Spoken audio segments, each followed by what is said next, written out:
হাদিস শরীফ কওয়ালান নবী সাল্লাল্লাহু আলাইহি ওয়াসাল্লাম। হাদিস শরীফের অর্থ হযরত নবী করিম সাল্লাল্লাহু আলাইহি ওয়াসাল্লাম ফরমায়েছেন।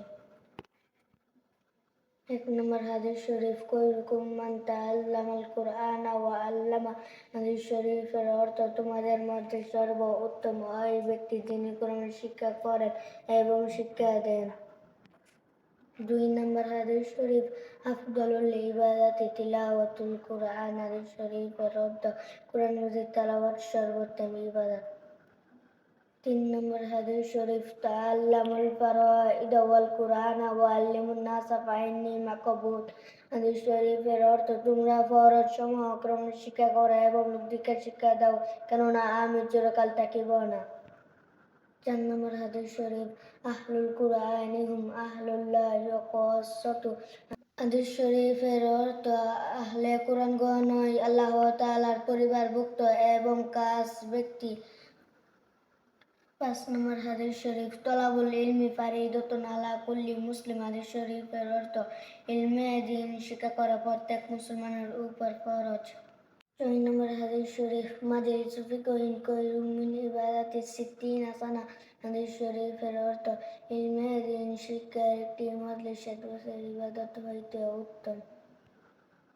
7 নম্বর হাদিস শরীফ বাল্লিগু আন্নী ওয়ালাউ আয়া। হাদিস শরীফের অর্থ আমার পক্ষ হইতে একটি বাক্য হলেও পৌঁছায় দাও।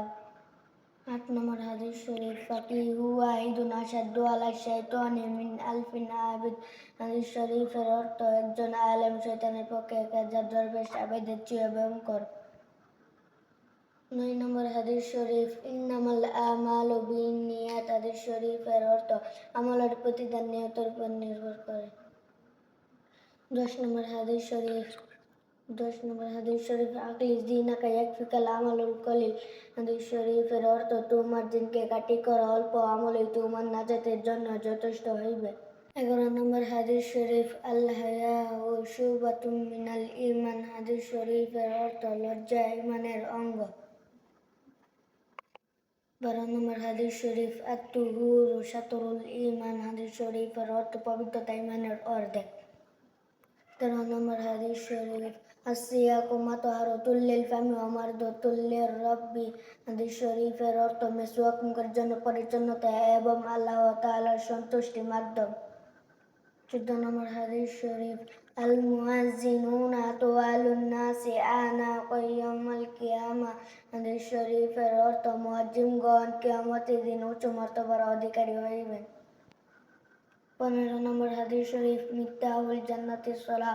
হাদিস শরীফের অর্থ নামাজ বেহেশতের চাবি। 16 নম্বর হাদিস শরীফ আউয়ালু মা ইউহাসাবু বিহিল আবদু ইয়াউমাল কিয়ামাতিস সালাহ। হাদিস শরীফের অর্থ কিয়ামতের দিন সর্বপ্রথম বান্দার নামাজের হিসাব হইবে। 17 নম্বর হাদিস শরীফ আদ-দুআ মুক্কুল ইবাদা। হাদিস শরীফের অর্থ দোয়া ইবাদতের মগজ। 18 নম্বর হাদিস শরীফ আসসিয়ামু জুন্নাতুম মিনান নার। হাদিস শরীফের অর্থ রোজা দোজখ হইতে মুক্তির দ্বার শুরু। 19 নম্বর হাদিস শরীফ আফদলুস সাদাকাতি আন তুশবিহাকা বিদান জাইয়া। হাদিস শরীফের অর্থ ক্ষুধার্ত অন্তরে তৃপ্তি দান সর্বাপেক্ষা শ্রেষ্ঠ দান। 20 নম্বর হাদিস শরীফ আল ইয়াদুল উলিয়া খায়রুম মিনাল ইয়াদিস সুফলা। হাদিস শরীফের অর্থ দানকারী হাত গ্রহণকারী হাত অপেক্ষা উত্তম। 21 নম্বর হাদিস শরীফ আদ-দীনুন নাসিহা। হাদিস শরীফের অর্থ দ্বীনি মঙ্গল কামনা। 22 নম্বর হাদিস শরীফ আল মুসলিমু মান সালিমাল মুসলিমুনা মিন লিসানিহি ওয়া ইয়াদিহি। হাদিস শরীফের অর্থ প্রকৃত মুসলমান ওই ব্যক্তি যাহার হাত ও মুখের দ্বারা অপর মুসলমান শান্তি পাইবে। 23 নম্বর হাদিস শরীফ সিবাবুল মুসলিমু ফুসুকু ওয়া কিতালুহু কুফর। হাদিস শরীফের অর্থ মুসলমানকে গালি দেওয়া ফাসিকি এবং মুসলমানকে হত্যা করা কুফরি। 24 নম্বর হাদিস শরীফ লা ইয়াদখুলুন জান্নাতা কাতিয়া। হাদিস শরীফের অর্থ আত্মীয়তা ছিন্নকারী বেহেশতে যাইবে না। 24 নম্বর হাদিস শরীফ আল জান্নাতু তাহতা আকদামিল উম্মাহাত।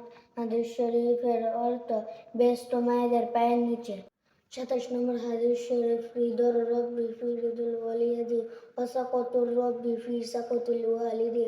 হাদিস শরীফের অর্থ পিতার সন্তুষ্টিতে আল্লাহ তাআলার সন্তুষ্টিতে এবং পিতার অসন্তুষ্টিতে আল্লাহ তাআলার অসন্তুষ্টি।